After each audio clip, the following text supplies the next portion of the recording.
कहानी सृष्टि का कारीगर। बेटा केशव, मेज पर वह जो गुलदस्ता रखा है उसे देखते हो? जी हाँ पिताजी। उसे किसने बनाया? माली ने। उसी ने बाग से फूलों को चुन चुनकर उसे तैयार किया है। शाबाश। ठीक है। अच्छा, अब बताओ, फूलों को किसने बनाया? फूलों को फूलों को तो किसी ने नहीं बनाया पिताजी। ये तो पेड़ों पर खिले थे। हाँ, पेड़ों पर ये अवश्य खिले थे, लेकिन वहां इन्हें खिलाया किसने? और फिर उन पेड़ों को ही किसने पैदा किया? किसी ने नहीं। पेड़ तो जमीन में बीज बो देने से अपने आप हो जाया करते हैं। उस दिन मैंने जो आम खाया था उसकी गुठली बो दी थी। बस उसमें से अंकुर अपने आप निकल आया। अब वह पौधा बन गया है। सबसे पहले बीज किसने बनाया? अच्छा बताओ, क्या यह गुलदस्ता कभी अपने आप बन सकता था? नहीं। तब ये फूल, पेड़ और उसके बीज भी अपने आप कैसे हो सकते हैं? इनका भी बनाने वाला कोई ना कोई अवश्य होगा। कौन है बनाने वाला? वह बनाने वाला एक ऐसा कारीगर है जिसकी कारीगरी तो हम देखते हैं, परंतु कारीगर को नहीं देख पाते।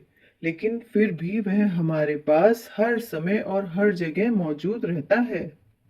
उसका नाम क्या है? उसे हम भगवान, ईश्वर या परमात्मा कहते हैं। क्या वही ईश्वर जिसका भजन ध्रुव और प्रहलाद किया करते थे? हाँ, वही ईश्वर। वह बड़ा भारी कारीगर है। उसने केवल पेड़ों और फूलों को ही नहीं, उनके बीजों को, यहाँ तक कि दुनिया की हर चीज को पैदा किया है। ये रंग रंग के पक्षी और भांति भांति के पशु सब उसी ने बनाए हैं। रेंगने वाले कीड़े और उड़ने वाले पतंगे भी उसी के बनाए हुए हैं। उसी ने नदी की मछलियों को बनाया और समुद्र के जीवों को पैदा किया। तुमको, हमको और सब मनुष्यों को भी उसी ने बनाया। उसी ने सूर्य को बनाया, चंद्रमा को बनाया और आकाश के तारों को पैदा किया। उसी ने आग, हवा और पानी बनाए और उसी ने पृथ्वी तथा आकाश को भी जन्म दिया। कहाँ तक कहें, बस थोड़े में इतना समझ लो कि सृष्टि में जो कुछ तुम्हें दिखाई देता है और जो नहीं भी दिखाई देता, वह सब उसी का बनाया है। वही इस सृष्टि का एकमात्र कारीगर है। तब तो सचमुच वह बड़ा भारी कारीगर है। परंतु पिताजी, क्या हम उसे देख नहीं सकते? देख सकते हैं, पर इन मामूली आंखों से नहीं। उसे देखने के लिए हमें अपने भीतर मन में आंखें पैदा करनी होंगी। मन में आंखें कैसे पैदा की जाएंगी? ईश्वर की कृपा को प्राप्त करके, मन को निर्मल बनाकर और अपने आचरणों को शुद्ध रखकर। तो मुझे जैसा कहिए मैं करने को तैयार हूँ। ईश्वर की कृपा कैसे प्राप्त हो सकती है? इसके लिए मेरी सलाह यह है कि सबसे पहले तुम अपनी विचार शक्ति को काम में लाना सीखो और सृष्टि की हर एक वस्तु में उस ईश्वर की कारीगरी को देखने और समझने का अभ्यास करो। इससे तुम्हारी बुद्धि तेज होगी, ज्ञान बढ़ेगा और ईश्वर के प्रति सच्चा प्रेम उत्पन्न हो जाएगा। बस फिर वही प्रेम आगे बढ़कर तुम्हारे मन को निर्मल कर देगा और आचरणों को शुद्ध बना देगा। साथ ही प्रेम में वह शक्ति है जो दो व्यक्तियों को आपस में खींच कर मिला दिया करती है। गोस्वामी तुलसीदास जी ने भी लिखा है, जेहि के जेहि पर सत्य सनेहु, सोह तेहि मिलई न कछु संदेहु। अस्तु, जैसे जैसे तुम्हारा प्रेम ईश्वर के प्रति बढ़ता जाएगा, वैसे ही वैसे उसका भी प्रेम तुम्हारे ऊपर बढ़ता जाएगा। इस प्रकार धीरे धीरे तुम ईश्वर के निकट और ईश्वर तुम्हारे निकट आता जाएगा। अंत में जब तुम्हारा प्रेम उस दर्जे तक पहुंच जाएगा जहां ईश्वर के सिवा और किसी चीज का ध्यान ही नहीं रहता, तब तुम देखोगे कि तुम्हारे मन में ईश्वर का स्वरूप इस प्रकार झलकने लगेगा जैसे एक साफ आईने में चंद्रमा का स्वरूप।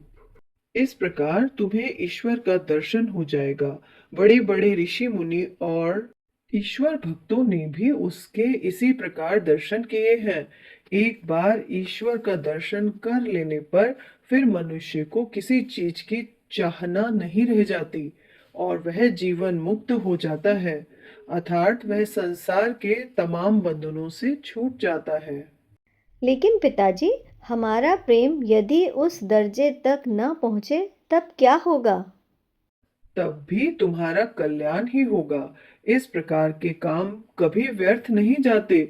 जितना गहरा ईश्वर के प्रति तुम्हारा प्रेम होगा, उतना ही ऊंचा और सफल तुम्हारा जीवन भी बन जाएगा। ठीक है, अब मैं समझ गया। अच्छा, तो आज मैं तुम्हें एक छोटा सा गीत ईश्वर की प्रार्थना के लिए सिखाता हूँ। इसे समझो और याद कर लो। अभी कुछ दिन तक रोज संध्या और सवेरे इसी को गाकर उसकी प्रार्थना किया करो। गीत यह है। हे ईश्वर, यह अद्भुत सारी कैसी कारीगरी तुम्हारी।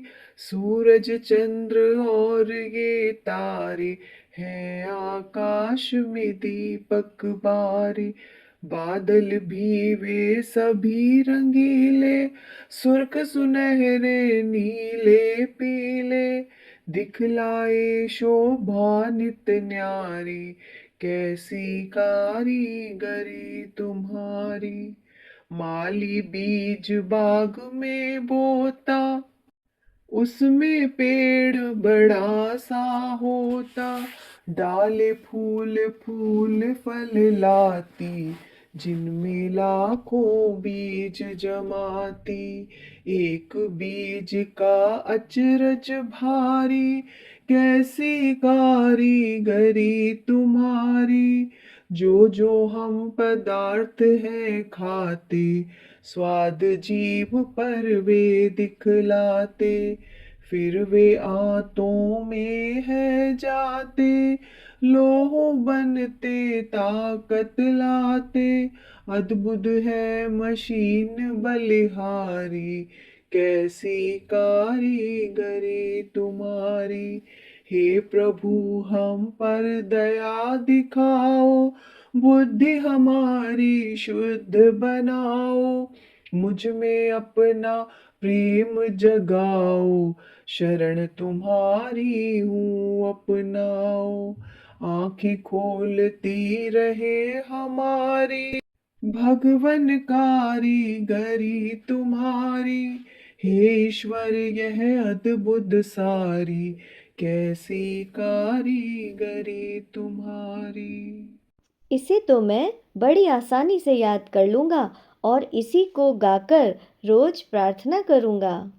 और जिस तरह ईश्वर की कारीगरी के कुछ नमूने इसमें दिखाए गए हैं, उसी तरह दूसरी चीजों में भी उसकी कारीगरी के नमूने देखने आरंभ करो।